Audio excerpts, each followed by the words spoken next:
자, 여기가 몇 페이지냐면은 35페이지인가 34페이지네요. 여기 가벼운 논점 하나 처리하고 우효시소로 넘어가겠습니다. 자, 의사표시의 효력 발생 이렇게 돼 있는데 이게 뭔 소리냐면 갑이 표의자로서 이런 의사표시를 해요. 청약을 하고 취소, 추인, 해제, 면제, 상계 이런 의사표시를 하는데 이 의사표시가 언제 권리 변동을 일으키느냐, 효과를 발생시키느냐에 관한 문제예요. 의사표시 효력 발생에 관계돼서 우리 민법은 111조부터 113조의 조문을 3개를 할당하고 있는데 오늘은 111조 조문 하나만 딱 보도록 하겠습니다. 가장 기본적인 조문 111조. 상황을 한번 만들어 볼게요. 갑하고 을이 얼마 전에 계약을 했어요. 예컨대 매매 계약을 했어요. 매도인, 매수인인데 근데 뒤늦게 갑은 매수인 을로부터 사기를 당했다는 사실을 알아차린 거야. 사기당한 거야. 사기를 당한 계약은 이 중에 뭐 할 수 있는 거죠? 골라보세요. 취소할 수 있죠. 취소하는 것도 의사표시거든요. 또는 사기를 당한 건 아닌데 정상적으로 매매 계약을 했는데 이 매수인이 중도금 잔금을 주지 않는 거야. 채무 불이행. 그러면 상대방 매도인은 이 중에 뭘 할 수 있는지 한번 또 골라보세요. 해제예요. 해제. 사기나 강박을 당한 계약은 취소할 수 있고 상대방이 채무를 이행하지 아니하면 계약을 뭐 할 수 있고요? 해제할 수 있고 어쨌든 저런 걸 한다. 해제를 한번 볼까요? 해제? 해제를 가정해 보겠습니다. 그래서 중도금을 계속 안 줘가지고 갑이 몇 번 독촉을 했거든. 전화로. 왜 안 주냐고. 빨리 달라고 몇 번 했는데도 계속 안 줬어. 드디어 폭발했어요. 그래서 갑은 나는 이 매매 계약을 해제하겠습니다 라고 적어요. 지금요. 의사표시를 뭐 하는 거죠? 작성. 그래서 편지 봉투에 딱 넣어가지고 우편함에 붙였어요. 우체통에다가 의사표시를 발송한 거예요. 그다음 우편 집배원이 이 사람한테 갖다 줬어요. 이 사람이 받았어요. 의사표시가 상대방에게 도달을 한 거예요. 그리고 상대방이 이렇게 뜯어서 읽어봤어. 읽어봤더니 해제한다. 이 인간아 이렇게 딱 돼 있어요. 그래서 저 사람의 해제 의사표시가 여기 머릿속에 들어온 거예요. 요지가 뭐죠? 요지 이 말이에요. 이쑤시개 이런 거 아니고요. 이쑤시개 아니고 요지. 읽어서 이해했다는 소리예요. 이 4단계를 통해서 저 사람의 해제 의사표시가 얘한테 전달이 될 거예요. 이 4단계에서 언제 계약이 해제가 되느냐. 계약이 해제되면 계약은 없어져 버리거든. 소급적으로. 언제 되느냐. 저거 돼 있네. 그냥 뭐라고요? 빨간색으로 돼 있네. 도달. 우리 민법은 도달주의를 취하고 있어요. 도달주의. 의사표시 효력 발생 시기 도달주의 111조 1항입니다. 자, 조문을 또 한번 구경을 해야 되겠네요. 111조 1항. 자, 111조 1항 한번 읽어볼까요? 1항. 상대방이 있는 의사표시는 상대방에게 도달을 한 때 그 효력이 생긴대. 도달주의라고 해요. 상대방이 있는 의사표시는 상대방이 있는 의사표시는 상대방에게 도달을 하면 효력이 생긴다. 반대로 한번 해석해 볼까요? 상대방이 없는 의사표시는요. 그 다음 뒤에 문장 한번 여러분 만들어 보실래요? 상대방이 없는 의사표시는 언제 효력이 생길까? 언제 효력이 생기는지는 말 못 하겠는데 상대방에게 도달을 해야 아니면 도달하지 않아도 효력이 생기지. 그게 상대방이 없다는 말의 정의예요. 민법상. 자, 의사표시가 상대방이 있다 없다 이렇게 나누는데 상대방이 없다는 것은 그 의사표시가 누군가 상대방에게 뭐 하지 않아도 도달하지 않아도 효력이 생긴다면 상대방이 없다라고 말을 하는 거야. 대표적인 게 유언 같은 의사표시. 유언은요. 유언장을 작성해서 누군가에게 발송하는 과정이 없습니다. 그러니까 도달하지 않아도 유언을 한 자가 사망을 하면 유언의 효력이 발생하기 때문에 유언과 같은 의사표시는 상대방이 있다 상대방이 없다. 없어. 뭘 요하지 않기 때문에 도달을 요하지 않기 때문에 그런 거예요. 상대방이 있는 의사표시들은 다 상대방에 도달을 해야지 효력이 생겨요. 자, 도달이 뭔지를 봐야 되겠네. 도달. 자, 도달이라고 하는 것은 뭐냐? 의사표시의 도달이란 의사표시가 사회 관념상 통념상 상대방의 지배권 내로 들어가야 돼. 상대방의 지배 영역내로 의사표시가 들어가서 상대방이 그 의사표시 내용, 통지 내용을 알 수 있는 객관적 상태에 놓인 것을 말해요. 주의하실 게 상대방이 그 내용을 안 것을 의미하는 게 아닙니다. 알 수 있는 객관적 상태에 놓인 것을 도달이라고 얘기를 해요. 안 것은 요지잖아. 요지한 것을 요지주의가 아니라 도달주의예요. 그리고 도달이라고 인정되기 위해서 상대방이 그 통지를 현실적으로 수령했다. 지금 여기는 현실적으로 수령했네. 이 모습은요. 근데 반드시 이 모습이 아니어도 돼요. 도달은요. 이런 모습도 도달은 도달인데 반드시 현실적으로 수령했거나 그 통지 내용을 알았을 것까지는 요하지 않아요. 알 수 있는 상태에 놓이기만 하면 돼요. 그래서 여기 도달의 예들이 나와요. 한 세 가지만 볼게요. 이 우편물이 서신이 상대방의 우편함에 투입된 거야. 이렇게 손으로 받은 게 아니고 얘는 회사 가서 일하고 있는데 얘 집에 대문에 집 대문에 우편물 수신함에 집배원이 우편물을 넣고 돌아간 거예요. 돌아갔어요. 우편함에 투입된 거야. 그러면 의사표시가 도달이 된 거지. 왜냐하면 언제든지 퇴근해서 돌아오면 알 수 있는 상태에 놓인 것이기 때문에 그때 효과가 생기는 거죠. 그럼 회사에서 열심히 일하고 있어도 우리 집 대문 우편물 수신함에 해제 의사표시가 탁 들어오면요. 해제가 되어버리는 거야. 내가 알기 전에. 그게 도달이에요. 그 다음에 상대방, 우편물이 상대방의 가족에게 거부되었을 때도 도달이 된 겁니다. 가족. 왜? 가족들이 뭐 아내한테 갔다든지 아니면 아이들에게 우편 집배원이 주고 갔다. 그럼 퇴근하고 돌아오면 당신한테 뭐 왔어? 라고 줄 거 아니겠어요? 아빠한테 뭐 왔는데요? 라고 줄 거 아니겠어요? 알 수 있는 객관적 상태에 놓인 거지. 그것도 도달이에요. 의사표시가 도달된 거고.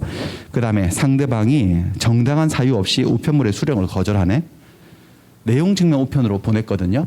내용증명 우편은 직접 교부해서 주는 게 원칙이기 때문에 집배원이 저 홍길동 씨인가요? 그러니까 예 맞습니다. 그러니까 이거 받으세요라고 등기우편 왔습니다라고 이렇게 보냈어. 주려고 하니까 얘가 안 받아요 하고 문을 쾅 닫아버렸어. 우편물의 수령을 거절했어요. 이렇게 되면 의사표시는 도달이 된 거예요. 왜냐하면 그 자리에서 그걸 받아서 읽어볼 수 있었지. 그렇죠? 그 내용을 알 수 있는 상태에 놓였나요? 놓이지 않았나요? 놓인 거죠. 도달이 된 거예요. 도달된 겁니다. 정당한 사유 없이 우편물 수령을 거절하면 의사표시 도달된 거예요. 이때 우편법상으로 우편물의 배달이라는 개념하고 민법상 의사표시의 도달이라는 개념은 서로 다른 개념이에요.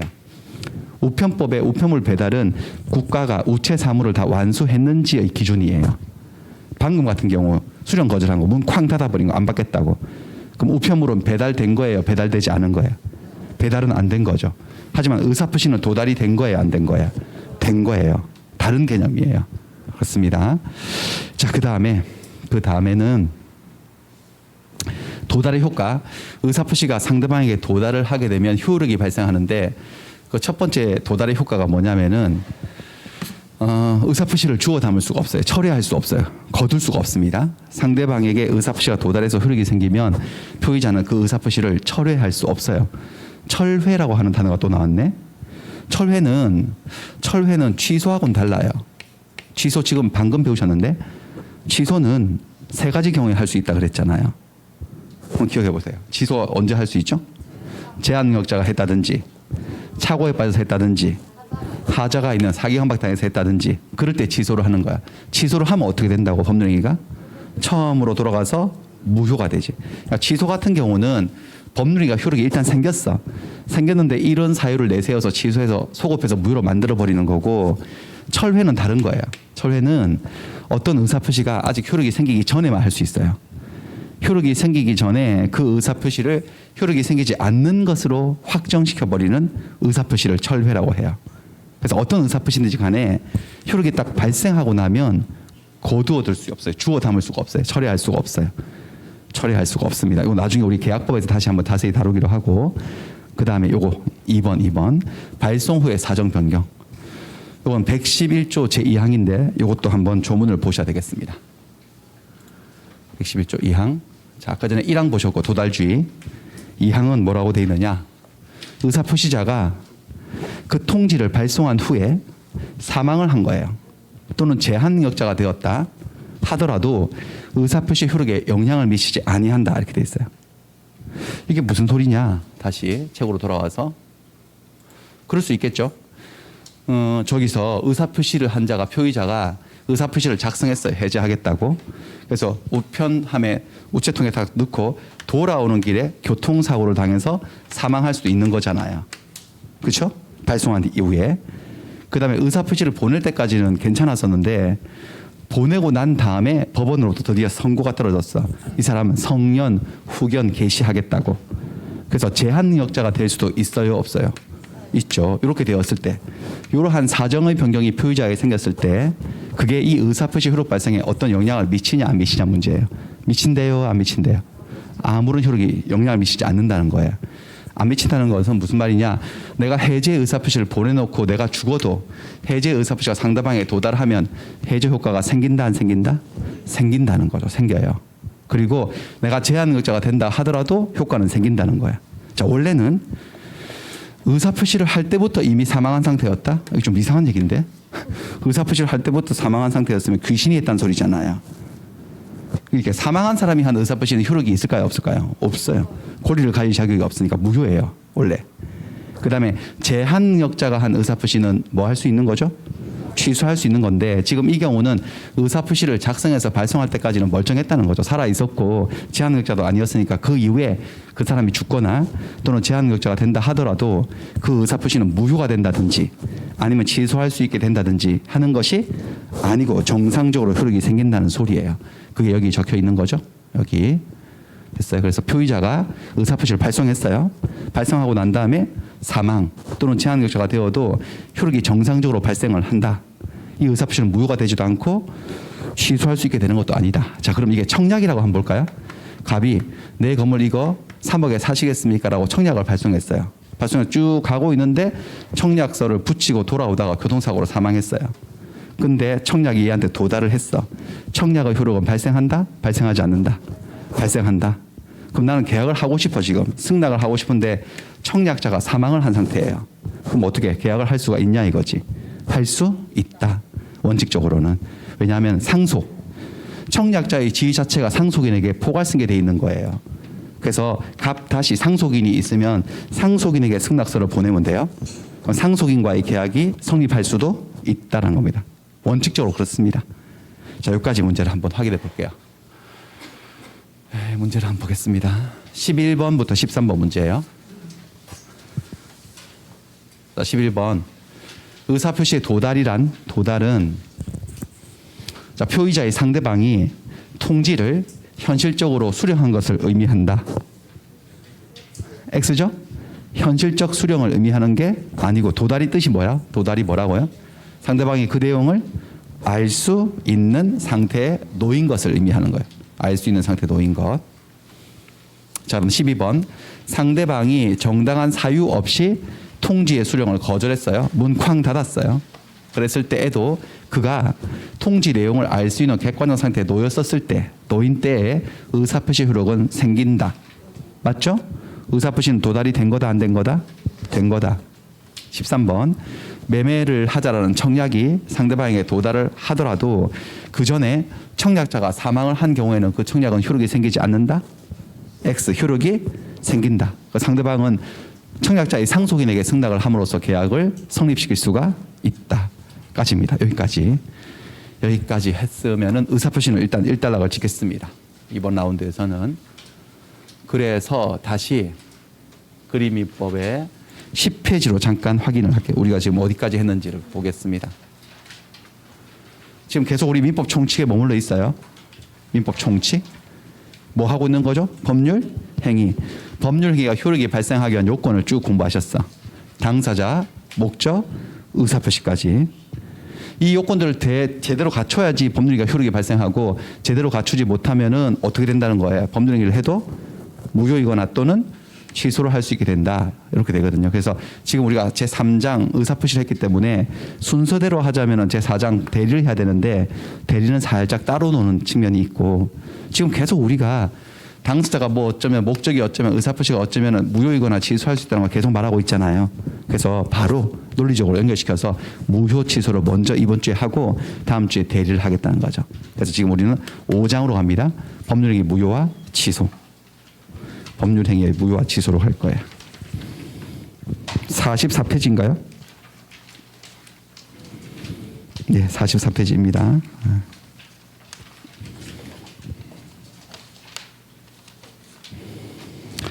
자, 44페이지로 가서 무효와 취소를 한번 또 기본 개념들을 잡아볼게요. 자, 법률행위의 무효와 취소. 지금까지 쭉 배워보시니까 어떤 계약을 했을 때 계약이 아예 무효라는 말과 이 계약을 취소할 수 있다는 것은 살짝 다른 거죠. 달라요. 다른 거 한번 쭉 비교를 해볼게요. 여기는 무효, 여기는 취소. 일단 법률행위가 무효다 또는 취소할 수 있다는 것은 다 법률행위로서 뭐 한 것을 전제로 한 거다. 성립한 것을 전제로 한 겁니다. 그래서 한번 무효하고 취소를 한번 비교를 해볼게요. 첫 번째 무효. 무효는 법률행위가 성립은 일단 했어요. 그런데 성립한 당시부터 당연히 그 효력이 발생하지 않는 것을 말해요.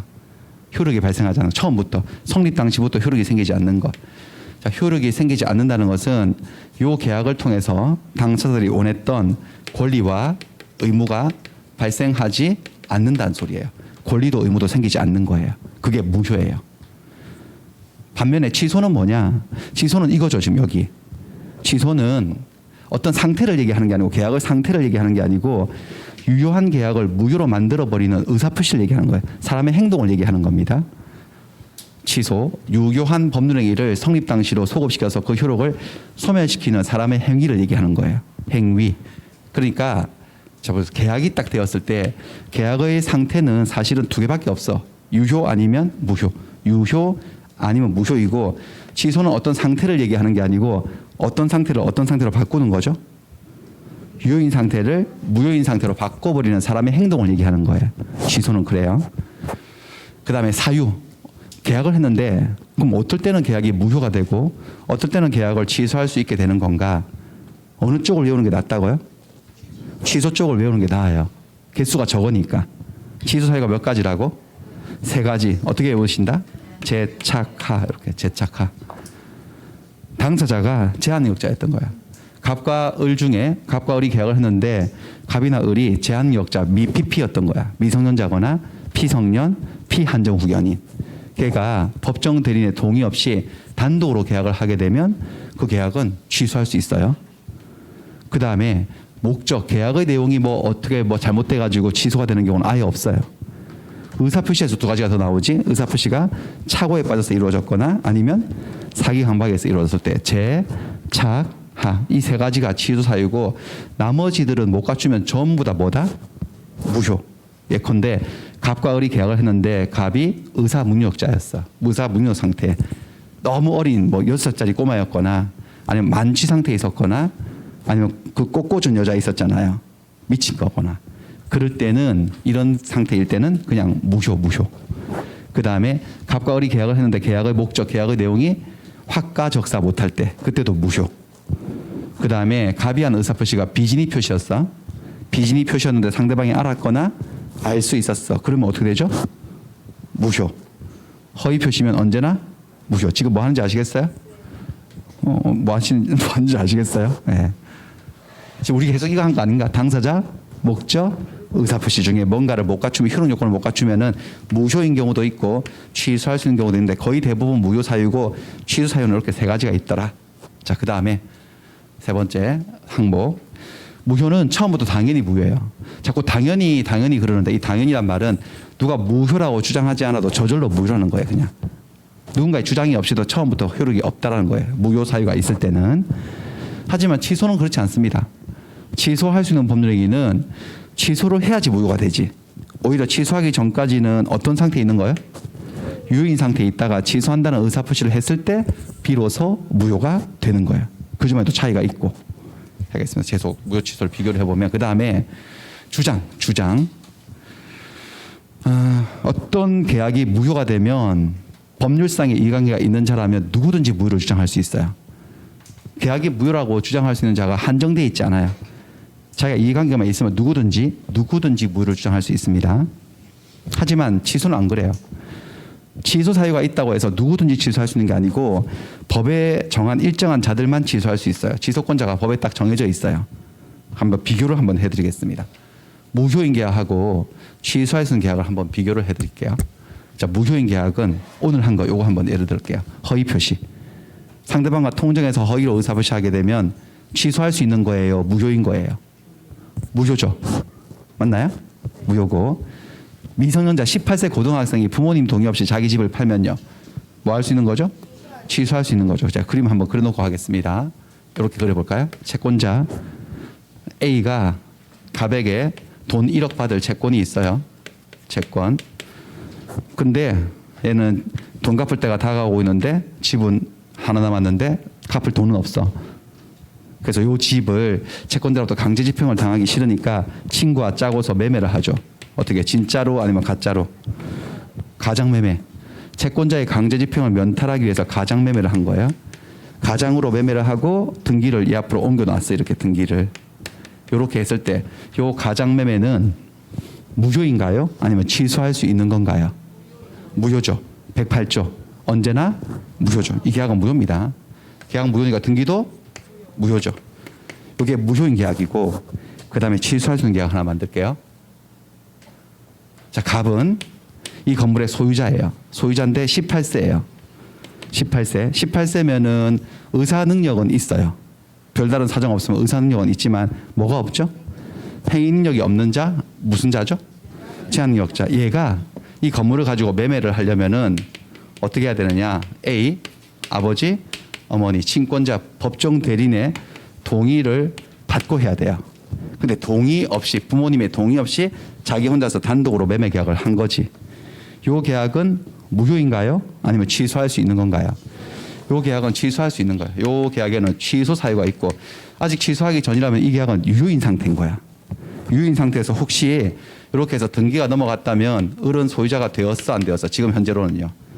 되었어. 계약이 유효기 때문에. 자, 요 계약은 무효인 계약이고 요 계약은 취소할 수 있는 계약인데 첫 번째 무효부터 여기 세 번째 항목을 볼 거예요. 네 번째인가? 누가 무효라고 주장할 수 있느냐라는 거죠. 이 계약이 이렇게 무효 사유가 있으면 A, 갑, 을 중에 누가 무효를 주장할 수 있느냐? 누구든지 무효를 주장할 수 있어. 셋 다 주장할 수 있어요. 처음에 얘는 주장할 수 있을까요? 가장 매도인?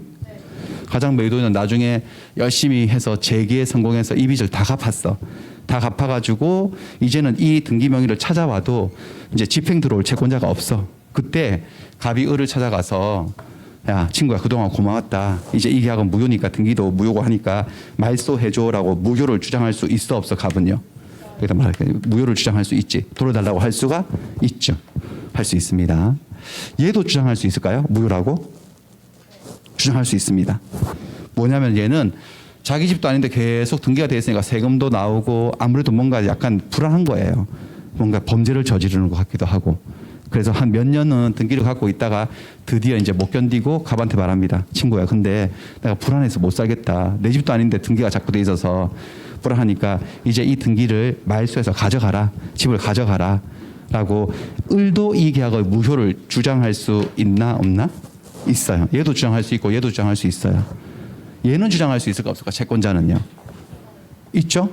얘도 이게 무효로 인정되는데 이해관계가 있지. 얘가 주장하는 걸 아까 뭐라 그러더라? 채권자 대위권 행사했어요. 그러니까 A는 갑을 대위해서 을을 상대로 소송 걸어서 판사님 얘들이 한 계약은 무효인 가장매매입니다라고 A도 주장할 수 있는 거죠. 그러니까 요 계약이 무효로 인정되는데 이해관계들이 다 있지. 그러면 갑도 을도 A도 누구든지 무효를 주장할 수 있는 거야. 그렇죠? 이게 무효의 특징이고 그다음에 이쪽을 보겠습니다. 이쪽은 요거는 취소할 수 있는 계약이다. 이게 취소할 수 있는 계약이라고 해서 누구든지 다 취소할 수 있는 건 아닙니다. 취소권자가 딱 정해져 있어요. 일단 얘는 취소할 수 있을까요? 요 18세 고등학생 얘는요. 어떻게 생각하세요? 취소할 수 있습니다.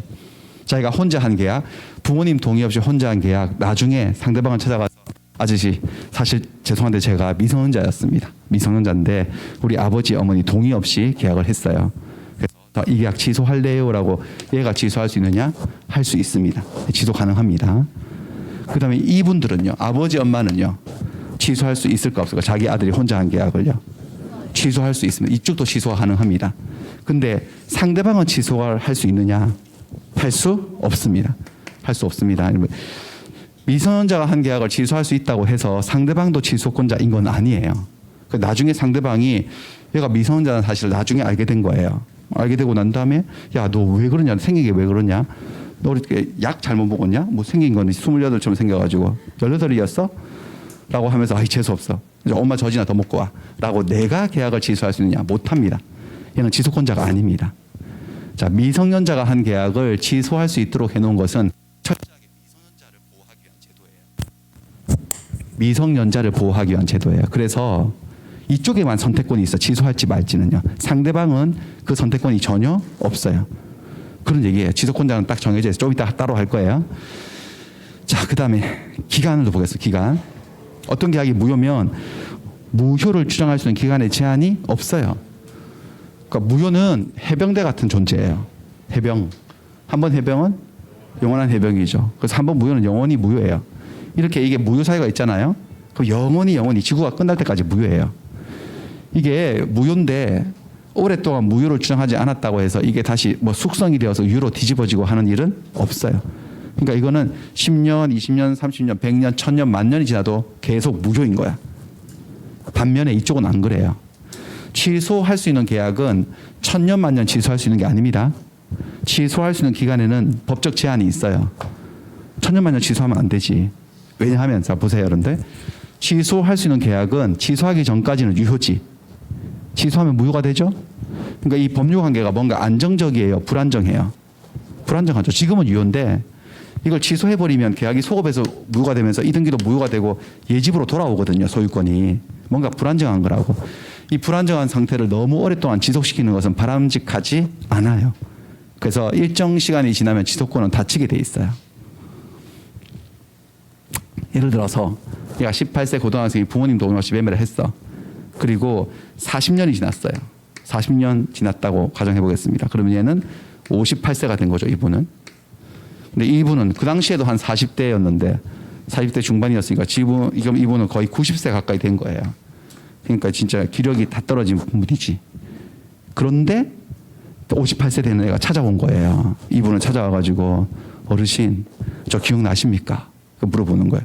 눈도 침침해서 안 보이세요. 그래서 누구신지 그러니까 역시 기억 못 하시네요. 저 지금부터 40년 전에 어르신하고 매매한 사람인데 당시에 내가 우리 아버지 어머니 미성년자였는데 아버지 어머니 동의 없이 매매를 해가지고 그래가지고 나중에 들켜가지고 아버지한테 맞아가지고 눈이 지금 눈탱이 밤탱이 돼가지고 내가 파랗게 멍이 들었습니다. 제 별명이 팬더입니다. 지금도 멍이 안 빠졌습니다.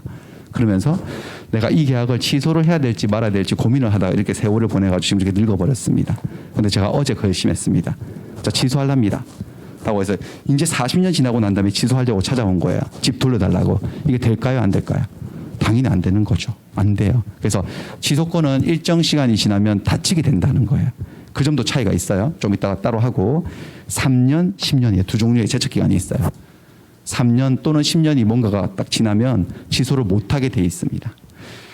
자, 그 다음에 추인입니다. 추인. 자, 추인. 이쪽 추인은 아직 모르시는데 이쪽 추인은 아까 들으셨어. 자, 취소할 수 있는 법률행위는 취소를 해야 되는 게 아니고 할 수 있다는 거니까 안 할 수도 있죠. 안 하는 걸 뭐라 그러더라? 추인요. 이쪽 계약은 취소를 안 하고 추인할 수도 있습니다. 추인해가지고 유효로 확정시킬 수도 있어요. 그런데 아버지가 자기 아들이 미성년자가 혼자 한 계약 취소하고 싶겠지만 계약 내용을 살펴봐야지. 취소하기 전에. 혹시 3억짜리 건물을 1억 원에 팔아놨어. 그럼 뭘 해야 되는 거죠? 아버지로서? 취소를 해야 되지. 그리고 애는요. 애도 취소시켜버려야지. 그래서 애도 다시 밀어넣고 싶대. 근데 그렇게는 못하고 애는 펜드로 만들어버려야지. 근데 거꾸로 애가 기특하게도 1억짜리 건물을 3억에 팔아놨네. 그러면 취소를 해야 되겠어요? 안 해야 되겠어요? 그때 추인할 수 있는 거죠. 이렇게 취소도 할 수 있고 추인도 할 수 있어요. 근데 이쪽은 안 그래. 자, 무효인 계약은 사람 같으면 죽은 거죠. 무효는 죽었다는 소리거든. 무효인 법률행위는 추인해도 효력이 생기지 않아. 139조 한번 보세요, 여러분들. 조문 139조 한번 보세요. 139조.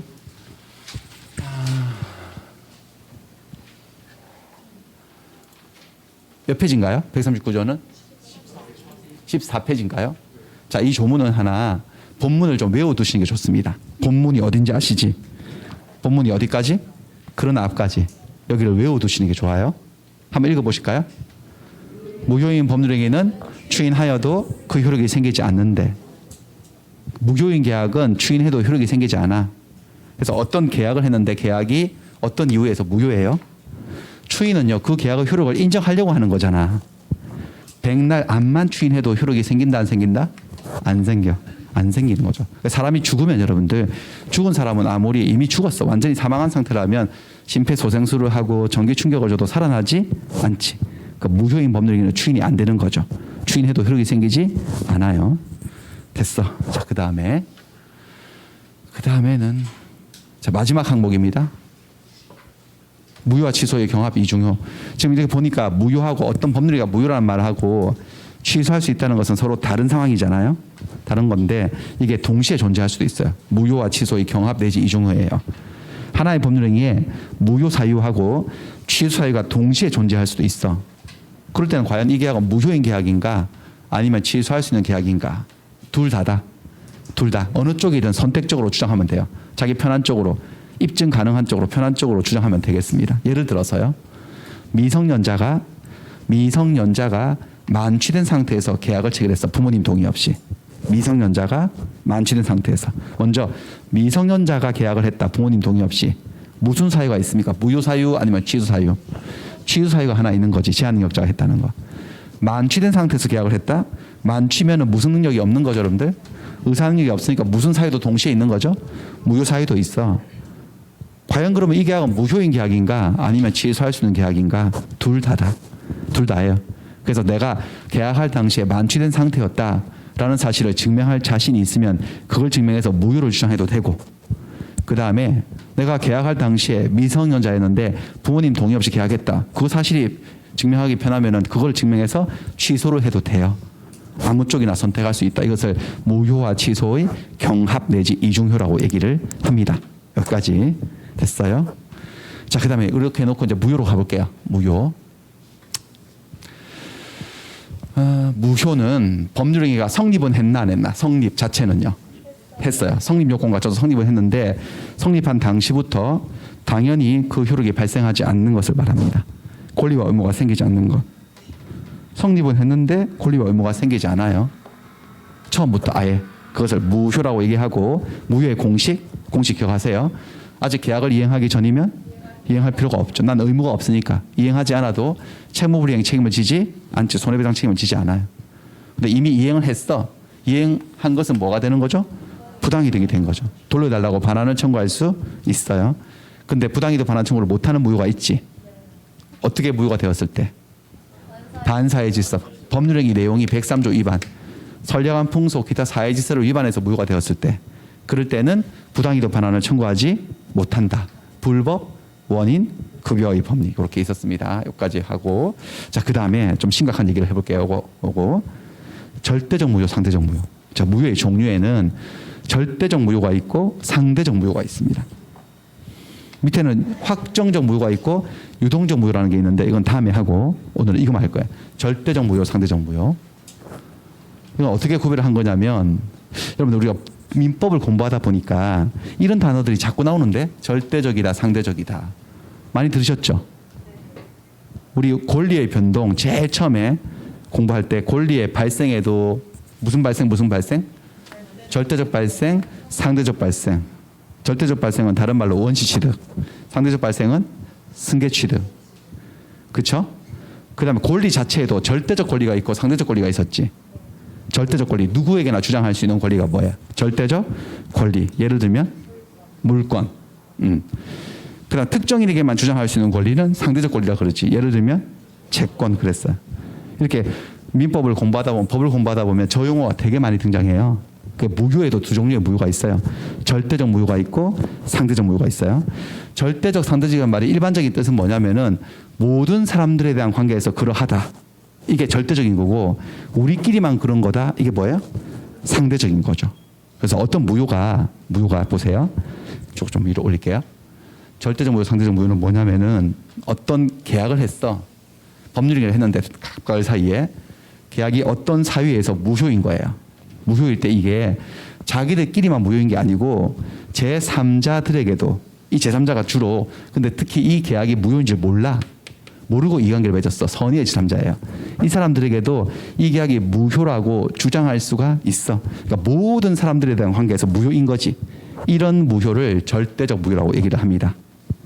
이게 무효의 원래 모습, 원칙적 모습이에요. 근데 무효 중에 아주 요상한 무효가 있어요. 상대적 무효라고 해서 갑과 을이 무슨 계약을 했는데 어떤 이유에서 계약이 무효야. 근데 지들끼리만 무효인 거야. 자기들끼리 분명히 무효인데 이게 무효인 줄 모르고 새롭게 이해관계를 맺어 들어오는 제3자, 무효인 줄 모르는 제3자, 선의의 제3자에게는 무효입니다라고 주장할 수 없는 경우가 있어요. 법이 딱 못을 받고 막아놨어. 니들끼리만 무효야. 여기 와서 주장은 못해라고 막아놓았을 때 이 무효는 어떤 무효다? 상대적 무효라고 얘기를 하는 거예요. 절대적 무효, 상대적 무효 이렇게 구별을 해요. 근데 무효의 원래 모습은 뭐 어떤 무효가 원칙이라고? 절대적 무효가 원칙이에요. 그러면 이게 절대적 무효인지 상대적 무효인지 법 조문을 보면 표가 나요. 법 조문을 보면 법 조문에 뭐라고 돼 있고 무효라고 돼 있는데 아무 소리가 없어. 별 다른 소리가 없으면 다 무슨 무효? 절대적 무효고 법 조문에 이거 니들끼리만 무효고 선의의 제3자에게는 주장 못한다라고 막아 놓았으면은 무슨 무효예요? 상대적 무효다. 상대적 무효인데 거의 대부분의 무효. 의사문역자가 한 법률행위 가행규정을 위반해서 무효가 되는 경우 막 여러 가지 있어요. 등등등. 대부분의 무효들이 절대적 무효고요. 상대적 무효는 딱 민법에 4개 있어요. 4개. 어디 나오느냐? 비진의 표시. 비진의 표시가 예외적으로 무효가 될 때. 그다음에 허위 표시. 언제나 무효죠? 그다음에 착오를 이유로 계약을 취소를 하면은 처음으로 돌아가서 무효가 된다며. 그다음에 사기 강박을 이유로 취소를 했을 때도 무효가 되는데 비, 허, 착, 사강. 그러면 맡은 107, 108, 109, 110이네. 여기 있는 무효들이 상대적 무효예요. 상대적 무효입니다. 조문을 통해서 한번 눈으로 확인해 볼게요. 자, 12페이지로 갑니다.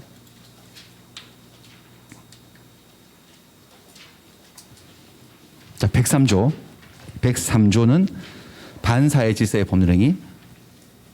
조문을 한번 보시면 이렇게 돼 있네. 선량한 풍소, 기타 사회 질서에 위반한 사항을 내용으로 하는 법률행위는 무효로 한다. 끝. 저런 계약은 무효다라고 했고 아무 소리가 없어. 무슨 무효? 절대적 무효, 상대적 무효. 절대적 무효예요. 절대적 무효예요. 그러니까 갑과 을이 뭔가 법률행위를 했는데 계약을 했는데 이 계약이 반사회적으로 무효가 되면 갑과 을 사이에서만 무효인 게 아니고 병정 무기에도 무효임을 주장할 수 있어요. 걔들이 이 사실을 몰랐다 하더라도 절대적이에요. 또 하나 더 볼게요. 104조는 아직 안 배우셨는데 한번 읽어보세요. 뭐라고 되어 있는지. 당사자의 궁박, 경솔 또는 무경험으로 인하여 현저하게 공정을 잃은 법률행위는 무효로 한다. 이게 불공정한 법률행위예요. 일방 당사자의 궁박이나 경솔, 무경험 때문에 현저하게 공정을 잃어버린 법률행위를 불공정한 법률행위라고 하고 계약이 불공정하면 무효다 이 소리예요. 그리고 아무 소리 없잖아요. 별다른 소리 없으면 이게 다 무슨 무효라고요? 절대적 무효. 이런 것들이 절대적 무효예요. 절대적 무효. 누구에게나 무효를 주장할 수 있어. 반면에 107조로 가볼게요. 오늘 우리 107, 108, 109, 110 배웠잖아요. 1항들만 봤는데 지금 이제 2항이나 3항을 볼게요. 뭐라고 되어 있느냐? 아까 전에 보셨는데 진위 아닌 의사표시. 의사표시는 표의자가 진위 아님을 알고 한 것이라도 효력이 있다. 유효인 것이 원칙이다. 하지만 그게 비진위 표시였으면 상대방이 알았거나 알 수 있을 때는 뭐라? 무효다라고 딱 해놓고 여기서 이 조문이 끝났으면 얘도 절대적 무효였을 거예요. 근데 제 2항이 나와요. 2항 한번 읽어보세요. 전항의 의사표시 무효는 선의의 제3자에게 대항하지 못한다. 저게 상대적 무효예요. 저 조문이 있을 때. 저게 있을 때. 자, 한번 해석해 볼까요? 전항은 어디를 얘기하는 거예요? 2항에서 전항은요. 1항 얘기하는 거죠. 1항의 의사표시는 무슨 의사표시였어요? 진위 아닌 의사표시죠. 걔는 원칙은 유효지만 예외적으로 뭐가 될 때가 있죠? 무효가 될 때가 있지. 언제? 상대방이 알았거나 알 수 있었을 때. 근데 그게 무효가 된다 하더라도 선의의 제3자 해석해봐요. 선의의 제3자는 안 제3자, 모른 제3자. 모른 제3자에게는 뭐 하지 못한다고? 대항을 하지 못한다네. 대항이 뭔지만 해석하면 되네. 대항은 이런 소리예요. 주장이에요. 주장. 주장이에요. 그러니까 자, 비진위 표시를 했냐? 갑이 비진위 표시를 했고 상대방은 알았거나 알 수 있었어. 그러면 자기들끼리는 그 계약은 무효와 맞습니다만은 제3자가 이게 비진위 표시로 시작된지 모르고 이해관계를 맺은 새로운 제3자가 생길 수 있잖아요. 그 자에게 가서는 이 계약이 무효였다고 주장할 수 있다, 주장할 수 없다. 주장할 수 없어. 그럼 우리끼리는 무효인데 선의의 제3자에게는 무효를 주장 못해서 선의의 제3자에 대한 관계에서는 유효처럼 취급되는 거야. 이게 절대적이에요, 상대적이에요? 상대적인 거야. 상대적인 거야. 여기도 보세요. 통정허위 표시는 언제나 무효죠? 제2항에 똑같은 말이 있어요. 전항의 의사표시 무효는 선의의 제3자에게 대항하지 못한다. 이렇게 있고 109조에도 있어요. 보세요. 이제 여러분들이 109조 조문을 보시면은 제2항에 한번 읽어보시죠. 전항의 의사표시 취소는 선의의 제3자에게 대항하지 못한다. 110조에는요. 3항에 전 2항의 의사표시 취소는 선의의 제3자에게 대항하지 못한다. 지금 2항, 3항에 그 소리 나오잖아요. 선의의 제3자에게는 무효 주장 못합니다. 취소되었다고 주장 못합니다. 이런 것들이 다 절대적인 거다. 상대적인 거다. 상대적인 거. 그리고 더 없어. 민법 전체 이게 4개가 다예요. 딱 4개 외우시면 되지. 비, 허, 착, 사강. 얘들만 상대적인 무효인 것들이에요. 그럼 이게 절대적 무효인지 상대적 무효인지에 따라서 결론이 어떻게 달라지는지를 한번 비교를 해볼게요. 보세요. 이 계약이 갑과 의리한 계약이 절대적 무효일 때 하고 갑과 의리한 계약이 상대적 무효일 때 하고 선의의 제3자에게 미치는 결과가 같을까요? 다를까요? 다르겠지. 다른 거예요. 예를 한번 들어드릴 건데 요거 들을 거예요. 요거. 불공정한 법률행위 요거 23페이지예요. 아직 안 배우셨어. 근데 불공정한 법률행위를 안 배워도 한번 예를 들어볼게요. 그 다음에 여기서는 허위 표시를 예를 들게요. 페이지 28이에요. 그러니까 여러분들은 23을 먼저 봤다가 28을 볼 거야. 23하고 28을 비교를 해볼 거예요. 23으로 가볼게요. 23은 104조 불공정한 법률행위입니다. 방금 여러분들이 조문 하나 읽으셨는데 불공정한 법률행위가 뭐냐. 당사자의 공박이나 경솔, 무경험으로 인해서 현저하게 공정을 잃은 법률행위를 불공정한 법률행위라고 해요. 다른 말로 폭리행위라고 해요. 그러니까 계약을 하는데 한쪽이 너무 지나친 폭리를 취득한 거야.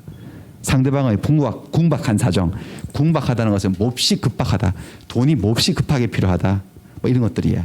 그런 아니면 경솔하다, 너무 경험이 없다 이런 것들을 이용해서 폭리를 취득한 거야. 계약을 통해서. 그러면 그런 계약은 무효로 처리하는 조문이에요. 자, 이 사건을 한번 보세요. 이 사건은 뭐냐?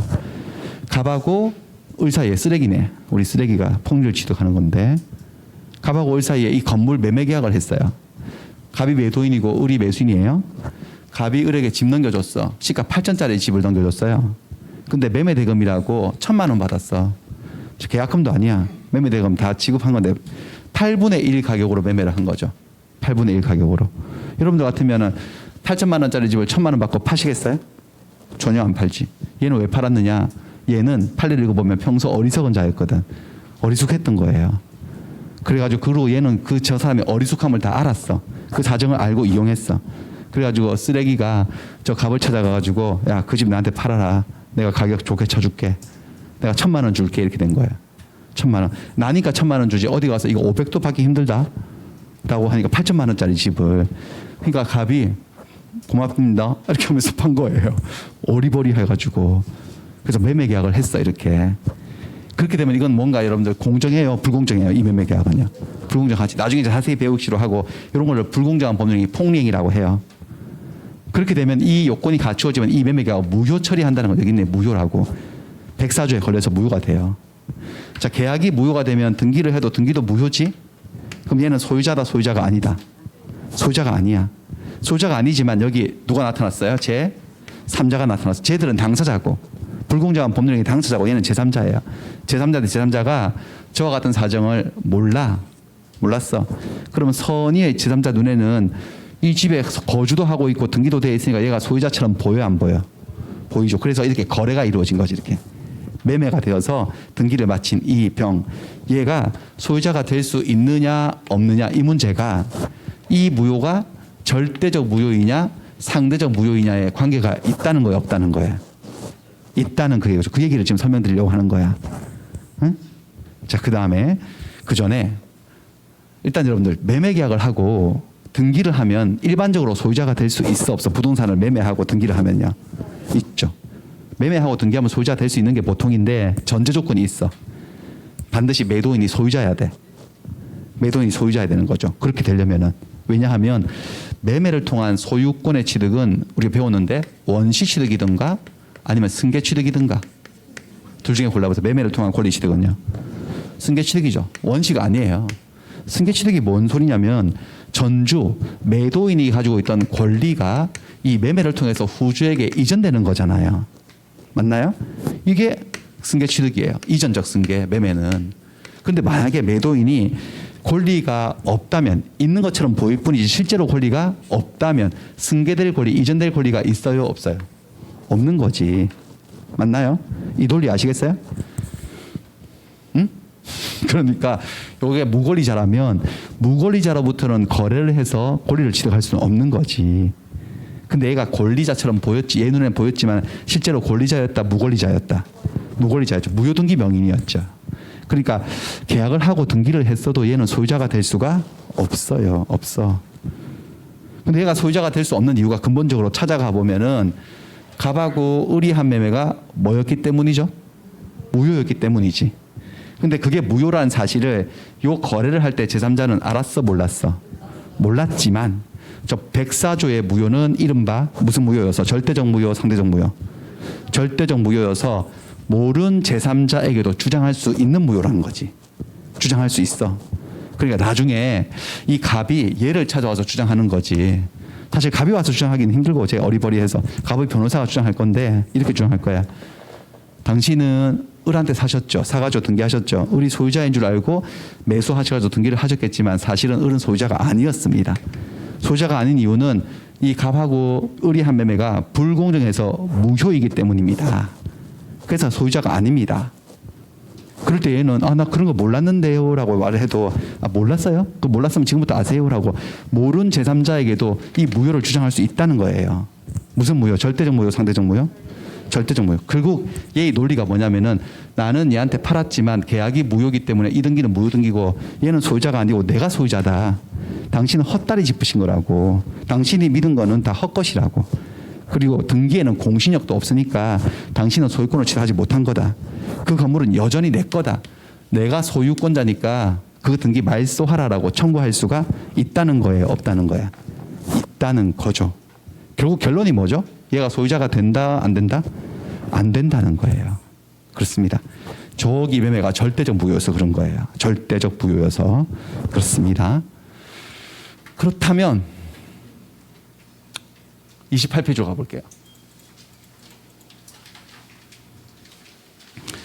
28페이지를 보시면은 자 여기 아까 우리 봤던 건데 여기 앞부분만 봤는데 뒷부분은 좀 복잡한데 이제 뒷부분 얘기해 볼게요.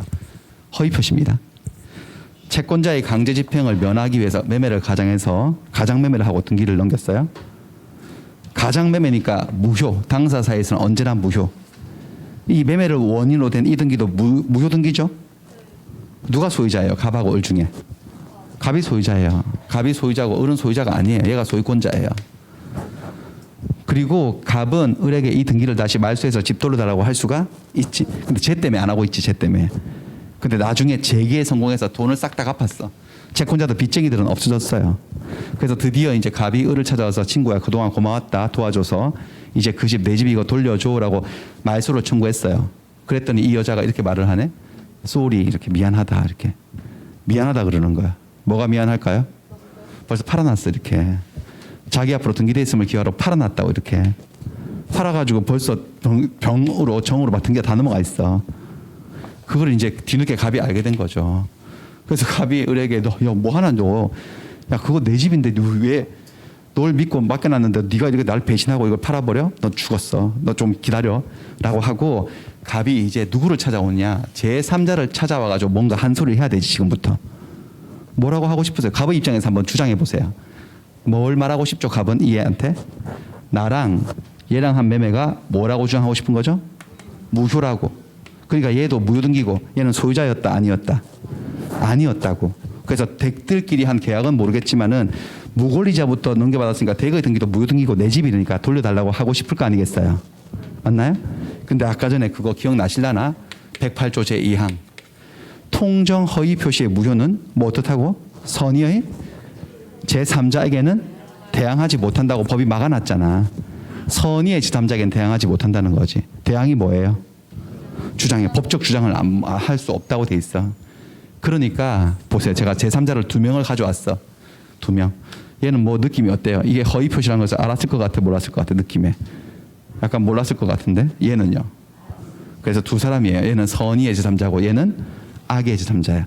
만약에 이 사람이 요 계약을 할 당시에 매매하고 등기할 당시에 이게 허위 표시라는 가장매매라는 사실에 대해서 몰랐다면 갑은 이게 매매가 무효라는 것을 뭐 하지 못한다고요? 대항하지 못한다. 대항이 뭐라고? 주장하지 못해. 그러니까 무효라고 주장을 해도 안 통해요. 법원은 그 주장을 받아주지 않아요. 그러니까 선의의 제3자에 대한 관계에서는 요 매매 계약이 무효로 인정되어 마치 유효처럼 취급돼요. 어? 유효처럼 취급되지. 무효라고 주장을 못하니까. 제 말 어렵나요 지금? 어렵지 않을 것 같은데. 얘가 이 계약이 무효임을 얘한테 주장 못한다니까. 만약에 소송에 걸어가지고 판사님 우리가 한 계약은 가장매매여서 무효입니다라고 주장해도 얘가 몰랐으면 판사는 그 주장을 안 받아준다고. 그러니까 여기는 약간의 방탄막 같은 게 쳐져 있어요. 무효라고 주장하면 튕겨나가 버려요. 안 통해요 그 무효 주장이. 결국 무슨 소리냐. 선의의 병은 소유권을 취득한다 못한다. 한다는 거죠. 무효 주장을 안 받기 때문에. 그렇습니다. 반대 해석 해볼까요? 반대 해석이라 하는 게 뭐냐면 어떤 법조문에 뭐라고 나와 있는데 그 경우에 반대의 경우를 해석하는 거예요. 선의의 제3자에게 대항하지 못한다라고 했으니 반대로 해석하면요. 악의의 제3자에게는 대항할 수 있다. 주장할 수 있는 거예요. 그러니까 만약에 선글라스처럼 뭔가 좀 안 느낌이 있지 않습니까? 얘는 이 계약을 할 때 이 둘이 한 매매가 가장매매라는 걸 다 알고 샀어. 악의의 제3자에게는 갑은 찾아가서 이 계약 무효니까 얘 소유자 아니고 댁도 소유자 아니니까 내 거니까 돌려달라고 할 수 있어 없어 이번에는요. 그러니까 악의의 제3자는 소유권을 취득 못하죠. 선의의 제3자는 소유권을 취득하고 이게 결론이라고요. 그러면 저 갑하고 제3자들하고 소송이 딱 붙었을 때 제3자는 자기가 뭐라고 주장할까요? 몰랐다고 아니면 알았다고? 몰랐다고 주장하겠지. 뭐 알았어도 뭐 발뺌하겠지. 그리고 쟤는 찾아오기 위해서 얘가 뭐라고 주장하고요? 악이 알았지 않냐 이렇게 주장해서 그런 이제 또 전쟁이 치러지는 거죠. 그리고 증명 책임은 제가 져야 돼요. 일반적으로 제3자들은 여러분들 제3자들은 이 앞전 계약이 가장매매라는 사실을 경험적으로 알았을까요? 몰랐을까요? 일반적으로는 몰랐겠지. 어떻게 알아 그거를. 그러니까 선의로 추정이 돼요. 선의인 거 추정이 되기 때문에 그 추정을 깨려고 하는 저 사람이 이 사람의 악의를 증명을 해야 됩니다. 다시 결론을 지어보면은 여기 매매가 절대적 무효일 때는 어떻게 된다는 거죠? 선악을 불문하고 제3자는 권리를 취득한다 못한다? 못한다. 여기 무효가 이것처럼 무슨 무효일 때는요? 상대적 무효일 때는 그 사실을 모른 제3자들은 권리를 취득할 수 있어 없어요? 있다는 이런 결론에 이르는 거죠. 어느 무효가 더 마음에 드세요? 절대적 무효하고 상대적 무효 중에? 어느 게 더 마음에 드세요? 그 내가 어느 입장인지에 따라 달라지겠네. 내가 제3자 입장이면 뭐가 낫나? 상대적 무효, 나를 보호해주는 상대적 무효가 낫고 내가 집을 찾아와야 되는 이 사람 입장이라면요. 절대적 무효가 낫고 그러는 겁니다. 근데 뭐가 원칙이라고 무효는 뭐가? 절대적 무효가 원칙이고 상대적 무효는 예외이고 네 가지밖에 없어. 비진의 표시, 허위 표시, 착오, 사회강박 거기만 있습니다. 거기만. 문제 한번 확인해 볼게요. 네.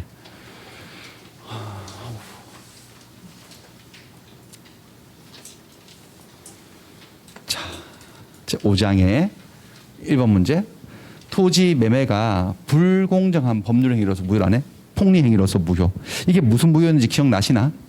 절대적 무효인가요? 상대적 무효인가요? 불공정한 법률 행위 무효는요? 절대적 무효. 그게 뭔 소리래? 선의의 제3자에게도 무효임을 주장할 수 있는 무효, 없는 무효? 있는 무효. 그러니까 그 토지를 전득한 제3자. 전득했다는 것은 저는 어겐을 얘기하는 거예요.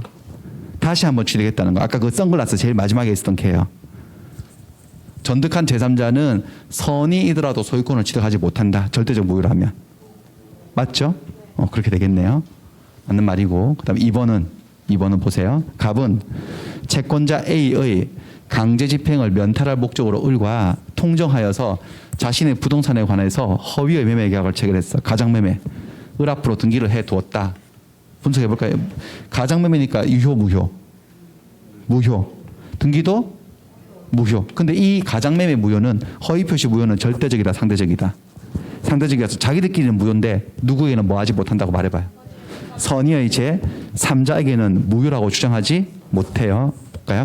그런데 을은 자신이 등기 명인이 된 것을 기화로 이 말은 틈타서 이용하여 이 말이에요. 그를 기회 삼아서 그 부동산을 병에게 매도하고 등기를 해줬어. 을은 소유자이면서 아니면서. 근데 병은 소유자라고 믿고 했나 보지. 그럴 때 병이 소유자가 되는지 안 되는지 문제예요. 근데 아직은 이 설문에서는 몰라. 중요한 정보가 안 나와 있네. 병이 이 매수를 할 당시에 그 앞전 매매 계약이 허위 표시인지 알았는지 몰랐는지 나왔어 안 나왔어. 그러니까 아직은 알 수 없는 거지. 됐나요? 그래서 갑과 을 사이의 매매는 가장 매매이므로 여기까지는 온과 X인가 여기까지 끊어서 맞고 병의 소유권 있는 게 제3자의 등기는 언제나 무효이다라고 말을 했네. O다 X다? X 어디가 X 같아요? 언제나 여기 틀렸네. 그걸 말해봐요. 어떻게 설명해봐요. 언제나 무효가 틀렸다며? 어떻게 옳은 말로 한번 서술해 보시라고. 병 명의의 소유권 인정 등기는 병이 선의일 때에는 유효하고 병이 악의일 때는 무효이고 이렇게 말을 해야지. 됐나? 병이 선의일 때는 소유자가 돼야 안 돼요. 병은요. 되고 병이 악의일 때는 소유자가 될 수 없으니까 여기가 틀렸다는 거 아시겠어요? 언제나가 틀렸다는 거죠. 언제나가. 어려운가요? 자, 그다음에 갑은 선의의 병을 상대로, 자, 선의의 병이니까 선의의 제3자입니다. 를 상대로는 등기 말소를 그 내 집입니다. 줘요. 라고 청구할 수 없다네. 오다 X다. 오죠. 결국 무슨 말인데 선의의 병은 소유권을 취득을 한다. 자, 반대 경우 한번 읽어볼까요? 2번의 반대 경우 한번 만들어서 읽어보세요. 갑은 선의의 병 말고 악의 병을 상대로는 등기를 말소하라고 청구할 수 있지. 무효정이 가능하니까. 그 말은 결론적으로 악의 병은 소유자가 될 수 이게 상대적 무효라고. 그러니까 여러분들 절대적 무효가 더 심플해요. 법률관계가. 상대적 무효가 심플해요. 절대적 무효는 간명하잖아요. 상대적 무효는 복잡해지는 거예요. 엄청 복잡해져요. 일단 요 정도 감각만 익히고 가겠습니다. 요 정도 하고 잠깐 쉬었다가 마지막에 취소로 가도록 할게요.